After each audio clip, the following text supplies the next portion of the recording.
Somebody gets up and they tell their true personal story. It's been crafted, sort of like The Moth, but we have a musical component. So we have a 10-piece band on stage responding to each story with an original song. Oh my gosh. That we've written. You're listening to the Spiritual Shitshow podcast with Suzanne Soul, episode 73. Hey, you gorgeous starlets, and welcome to the Spiritual Shitshow podcast, where we get into the total shit show the healing and spiritual awakening journey can be. I'm your host, Suzanne Soul, comedian, lifelong spiritual student, and I'm sharing some of the amazing stuff I've learned along my journey that has helped me, and that I hope helps you too. We have an incredible, delicious, amazeballs three-parter, as I am joined by someone whose creative life makes me feel like we were separated at birth and possibly reunited at a storytelling open mic run by the universe. My guest is Stephanie Rogers, founder and creative director of Story Jam, Chicago's beloved storytelling and live music extravaganza that turns true stories into full-blown artistic experiences. She's an actor, a musician, a storyteller, writing coach, educator, producer, and basically the person you call when you want to turn your life into art without setting anything on fire. Stephanie has a BA in acting from Northwestern University, an MA in written communication, and a whole lot of lifetime creative exploration across theater, film, music, songwriting, and storytelling. She teaches wildly popular writing and storytelling classes both online and in Chicago, helping people find their voices, shape their narratives, and occasionally discover that their childhood trauma is actually excellent material. She's also someone who has lived many creative lives as a performer, bandleader, writer, teacher, and producer. In this first part of our conversation, we talk about what Story Jam is, about her life, her spirituality, and the uncanny parallels between our paths, and how her journey took a profound turn, a turn that reshaped her artistic trajectory, and, as you'll hear, cracked her open, spiritually, creatively, humanly. So let's go talk to the fabulous Stephanie Rogers. Hey, Steph, you ready to chitty-chat? Stephanie Rogers, welcome to the Spiritual Shit Show interview shit show. It is my profound pleasure to be here, Suzanne. Thank you. It's my profound pleasure to have you here. Why are we talking like this now? I don't know, but I love it. Darling, it's wonderful to see you. And we're off. So you have a really, really cool thing. It's a show, it's an event, and it's classes too, but I want to get into the event part called Story Jam. Yes. Oh, thank please you tell us. Well, I do appreciate your saying that. And Story Jam is a live lit storytelling show where people come on and tell their true personal stories. In fact, this is my perfect moment to invite you to be on my show. I would love to. Yes, of course you would. Oh my God, I totally would love to. I would love you to to my be. God, amazing. You would knock their socks off. Oh my But gosh. Somebody gets up and they tell their true personal story. It's been crafted, sort of like The Moth, but we have a musical component. So we have a 10-piece band on stage responding to each story with an original song. Oh my gosh. That we've written. Wow. It's really cool. And so the band plays, I mean, I get fantastic musicians. As you know, Chicago is loaded. Rife with, yes. We are loaded with fabulous talent. People who would be playing with, who would they be playing with? Beyonce? Yes. Is that right? Yes. People, actually, I played with a drummer who used to tour with Beyonce, but Chicago is full of those kinds of people who tour, but who want now to be home, who have families, high level players. So that's who I bring with me to Story Jam. Amazing. Now, how it works is, because I was looking on your website. Doing your research. That's right. I was doing my research. I'm Stephanie Rogers. And it says that like the person sends you their story.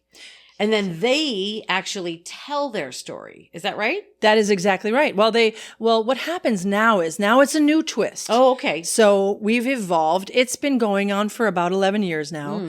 It used to be I'd gather up storytellers from the storytelling community in Chicago, which, by the way, there are about 50 to 70 storytelling shows in the city of Chicago every month. You could go like any night of tonight. We could go right now. Right now. We could like literally leave these microphones. Let's go. And find a storytelling Or show. we could bring them here. I tell you, we announced it on social media that there's a storytelling show. 80 people will be in this room right now with us. Oh my God. So there are storytelling shows all over Chicagoland. And am I droopy? No, I'm adjusting. I think I put it too high. But anyway, back to you, Bob. This is great because we're becoming friends and recording a podcast That's at the right. same time. Per usual. So this is great because the show, I used to just gather up, find my favorite, find people who were excellent at storytelling, because as you and I theater kids, we know we want to be entertained. Yes. We want the magic, right? That's correct. So I used to go and handpick people and say, would you be so kind as to come to first the suburbs? Yes. Wilmette. So I was bringing lots of diversity to a town that is not known for diversity. Okay. And we would have these fantastic stories, these eye-opening experiences. And it is not PG. It is maybe PG-13 on a good day, but pretty R. It's my kind of motherfucking show. Exactly. People like you and your potty mouth are welcome at Story Jam. Thank you. So, it can be a little edgy.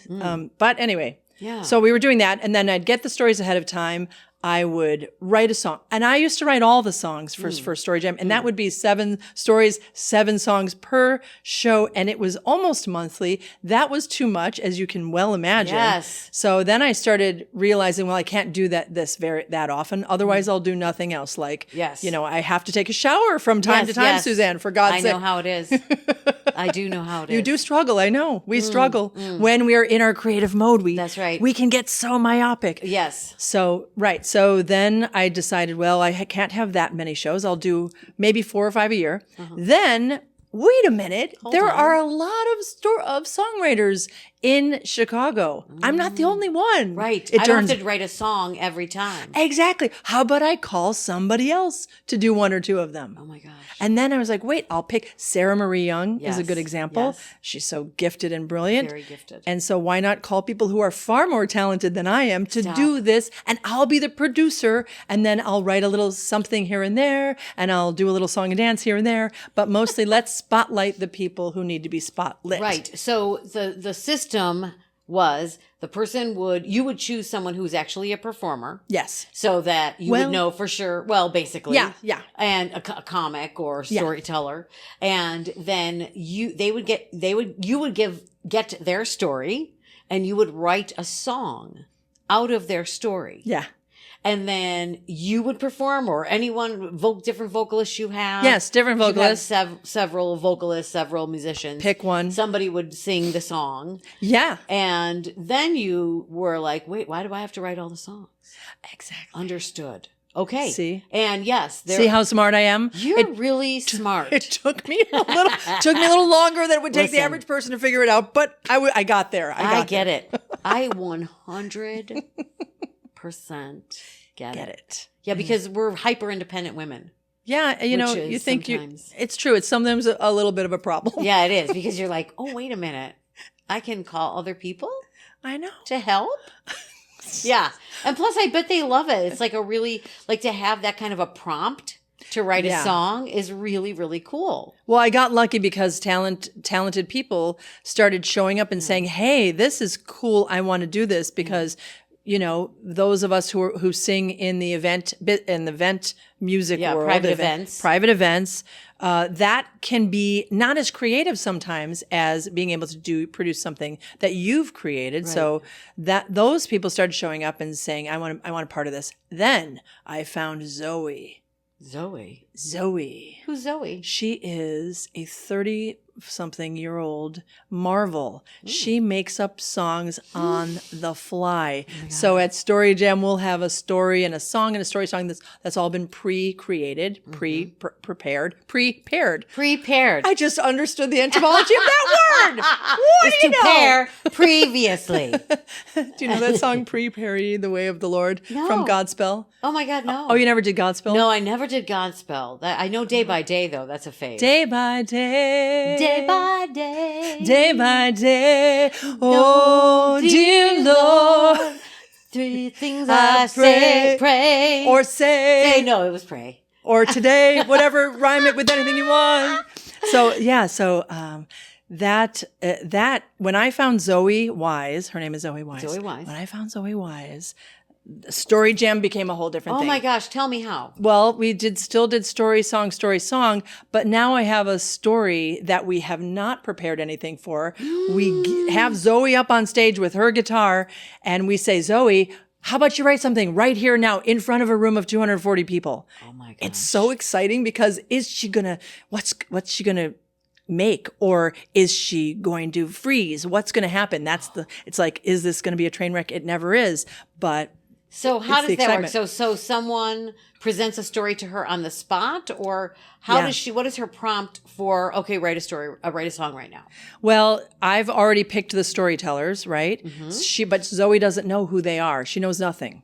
So she can just sit there and we say, yeah? All of the songs are made up on the spot? No. So some are still prepared. Okay. Some are still, we still get our songwriters. We still prepare a few of them. But now a couple of the stories are just with Zoe making. And I might even say to Zoe, hey, Zoe, what do you think of the room tonight? What kind of audience do you think this is?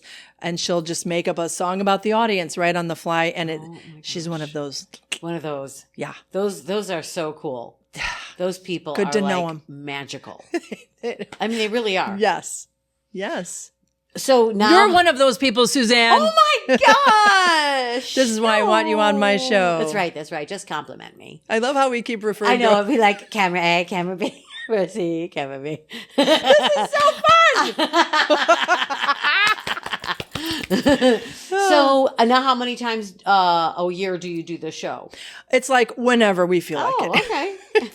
I love it. We have no schedule whatsoever.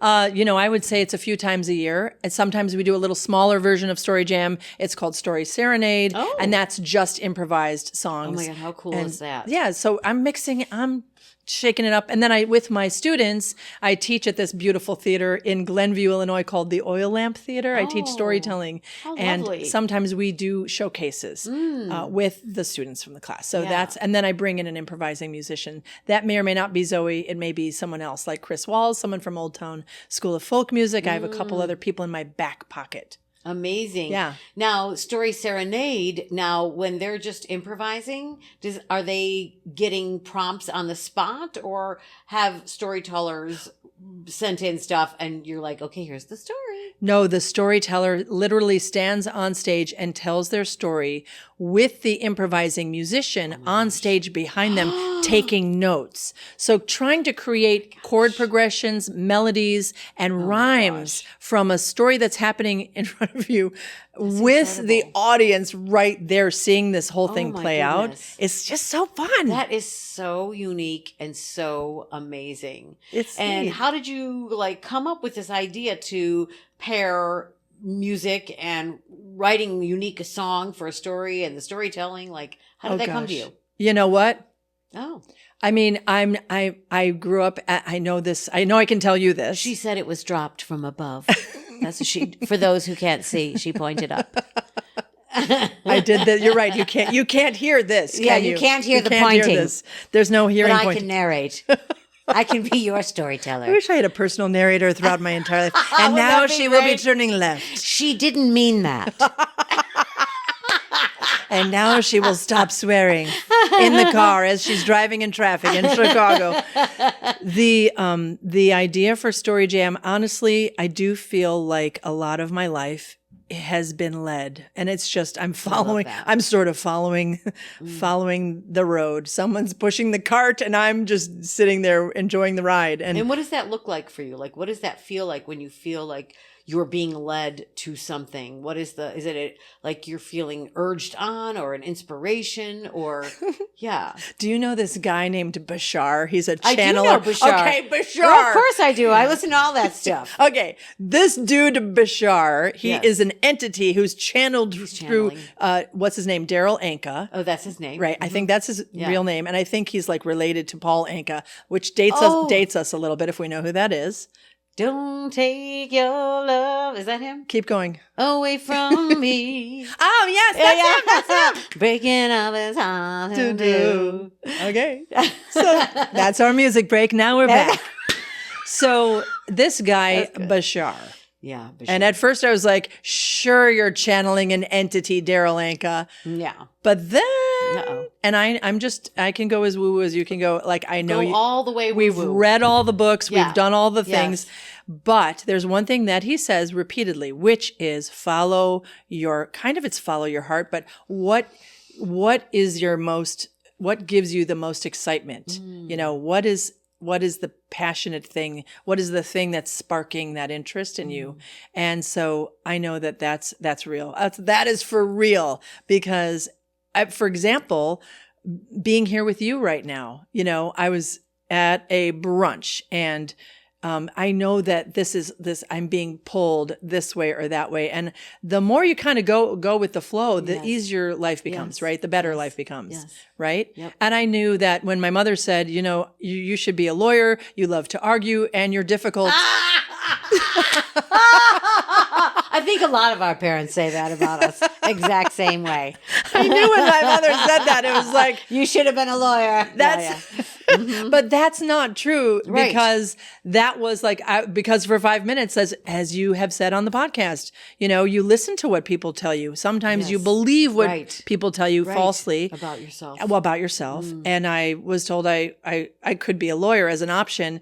And I actually gave it some reflection, like, maybe I should be a lawyer. I do like to argue with everyone I know.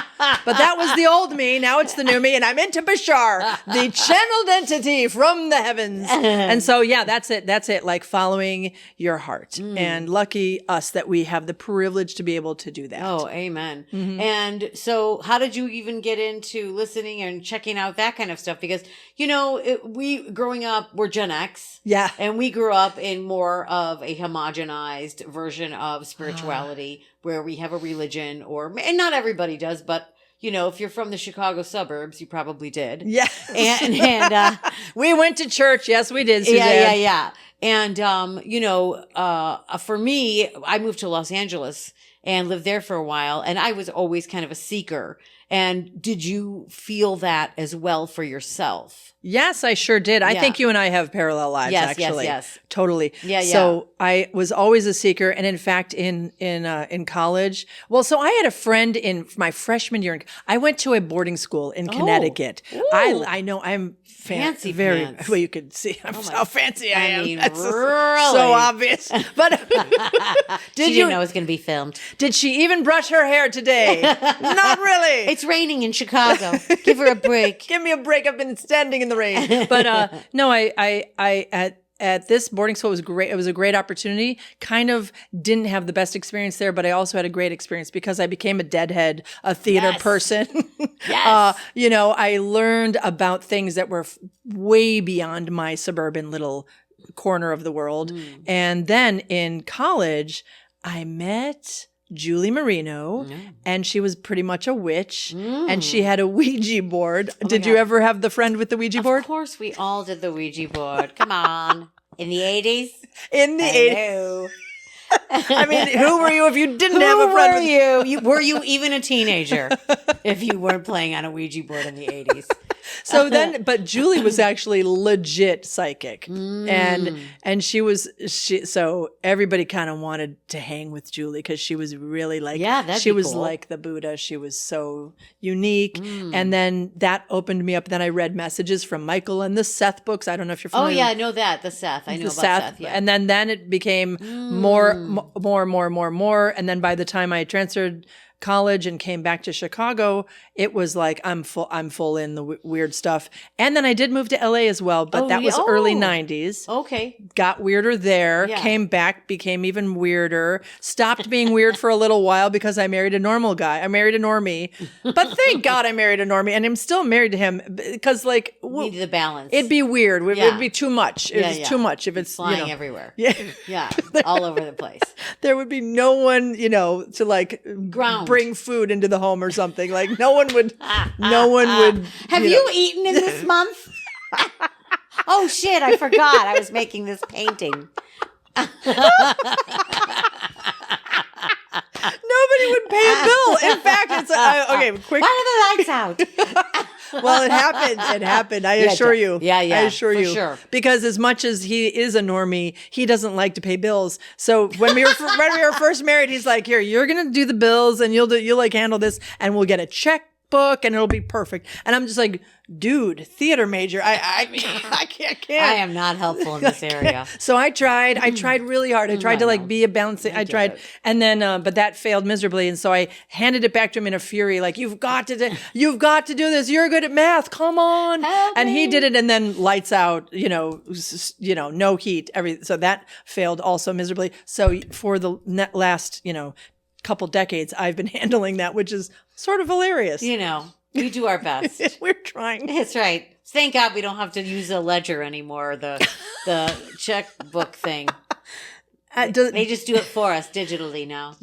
I'll be honest with you. I never used any of those fucking ledgers. I never did. And they were like, write it in your thing. And I'd be like, I will. I do it like 3 lines and then that was it. Exactly. Start off the new year. January 1st, January 2nd, January 3rd. And then that was it for the rest of the year. I know it well, darling. I know it well. So you started off as a theater major and in the acting world. So tell me a little bit about that journey for you. Well, it's a harrowing journey. I started out... as I've told you before, my dad was in the arts and he was an independent film guy. Mm-hmm. He was an independent filmmaker, documentarian, mostly docudramas. Oh, wow. And so I worked on his films and I was all into that. Wow. That was, Would we know any of them? Would anyone be able to see? No, but they've been on PBS. He's won a lot of awards and wow. it's small Chicago stuff. And sometimes he even delved into like a little bit of industrial filmmaking. So he was a full-on filmmaker. What was his name? Jerry Rogers. Is he still with us? Yes, he is. Oh, how delightful. He's 89 years old. Oh, God bless him. But, back in the day, running through like 70s, 80s, even early 90s, he was really, really active in filmmaking. And so that's what sparked the interest in me because I saw him. He started out at Leo Burnett directing commercials. Oh, my gosh. And then he moved into more of the indie stuff. And Leo Burnett, very famous Chicago ad agency. Indeed. Forever. You may have heard of it. I have heard of it. I'm sure you've worked for them probably, right? When I was doing a little bit of, commercial stuff. Give us a tune. Voiceover. Give us a tune. No, I never sang. I did some voiceover. Okay. Yeah. You didn't sing jingles. I didn't sing jingles. I didn't ever sing jingles. I think I had a couple jingles, maybe. Oh, I used to sing pinball games. Oh, and video games. God, and I am like, I still get fan mail from that. Oh my God, that's amazing. Isn't that crazy? Amazing. I can't remember any of the songs now, but I will eventually. So you were in Chicago, like that's where you started pursuing acting. Yes. And you got the agent and yes. And what was that? And I got TV shows. I got some small parts I got some small film stuff. I had a good chunk of work for a little while. What TV shows if we want to look for you? Well, let's see. I am on IMDb. Okay, so one show that I still get residuals for Love it. is a Chuck Norris TV show. Yes! Called The Hitman. Oh my God. Or maybe it's called Logan's War. I think they changed the name. Can't remember. But that still runs on TV. Amazing. Talking mid-90s. Like the Me TV channel and things like that. Classic. Something like that. Yeah. I always say that I want to go back to acting just so I can redeem myself for having that credit because Chuck Norris and he's kind of a loony toony, but I mean, no offense to Chuck Norris. He was actually very nice to all of us. Oh, that's good. But I don't agree with it. So, Yes. but then I did I did another Stephen King TV show. Oh. I did mostly, I had small parts in big things and big parts in small things.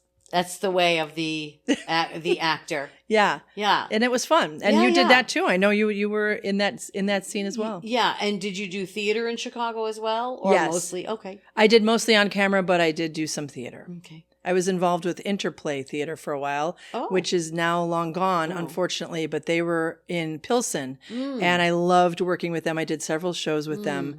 And then I went to LA in 1992. Okay. And tried to go hit the big time, Yep. which was a struggle and shocking. Please tell us. Yeah. Yeah. There were two, I had 2 spots running that were national commercials. Oh. So I had money coming. That's great. Oh my God. Yes. That is huge. You need some cash. And plus that's like, I have that going. It's great for, getting in the door with agents. Yeah. So I had a little reel and I had SAG and AFTRA. I was already kind of getting in the door a little bit, but there, I was one of many and it was depressing. It was hard. It was a struggle. And, it took me about a year and a half to get an agent, but everything fell apart because I was diagnosed with thyroid cancer Oh my goodness. at the age of 26, I think it was. Oh my goodness. Maybe I think it was 26. And then I had to change everything. Yeah. And so I had to come back to Chicago, do surgeries, have some radiation treatments, and then I met my husband and I realized like what really is important. Is it chasing this dream of stardom, or is it being where my family is and being with people I love? Yeah. Now, of course, it's years later and I'm like, gosh, I wonder if I should go back out. There's a little niggling part of you. Of course. Always when you're a performer. Isn't Yes. there always is. Yeah. Little niggling part that's like, hey, what if I did a play again? Or what if I stepped right? Mm-hmm. But I do love doing what I do because it is where I was meant to be. Like I said, we were talking about being led to a certain place. I think that whole dream of Los Angeles and movie stardom and everything was that the doors just closing, like not really one door ever opened for me there. Right. Okay. And I did get an agent finally, but my first audition was when I was in Evanston, Illinois, an Evanston hospital getting surgery for the cancer. Isn't that always the way? As soon as you step away from Los Angeles, they're like, "Oh, we have an audition for you." I know, it's weird. It's wild. So first let me get to this part. You got to Los Angeles and were you you were staying in a little apartment or did you go all by yourself? Did you not know anyone or did you have myself. people? Oh my God. I didn't have people. I was so lonely and desperate. Oh. And I had no money, of course. I mean, it was it was a sad little tale, but I learned so much, and all my good stories are from the Los Angeles. Tell me, what do you think that you learned the most about yourself from that time of struggle and solitude? Sounds like a lot of. It was meaningful. I learned who I am. I learned who I was. I learned that I had principles, that I wasn't going to compromise myself for a part or for a career in the business. I saw that other people around me had to really sacrifice a lot to get to where they needed to go. Yeah. And I didn't have it in me. Didn't have that fight in me. I didn't have that. I really had the strong desire. I've always been actually a shy person, strangely, which you're not. But Surprise, Suzanne! So I'm the opposite of you. You had this burning desire to perform. I also had a burning desire to perform, which superseded my desire to just be home and be quiet and be alone. Yes. So that it's so funny because it's like here's your little divine contradiction. Right. You're gonna really want to do this shit. Yes. But you're not gonna have the personality for it. So figure it out, sister. Yeah. Okay, so that was part 1 with the amazing Miss Stephanie Rogers. What an amazing conversation. I mean, am I right? She's just effervescent. Next week, we'll go deep, bold, and raw, and funny. And also uplifting, because that's what happens when you talk to someone who has stared down life's biggest plot twists and said, actually, I'm going to use this as fuel for my creative journey. So how do you like them apples? If you want to learn more about Stephanie and Story Jam, go to storygramshow.com. Stay tuned for part 2. It's phenomenal. Anyways, as always, this has been the Spiritual Shit Show podcast. My name is Suzanne Soul. Thank you so motherfucking much for listening. And I will see you on the next one. Roll it, you fucking superstar.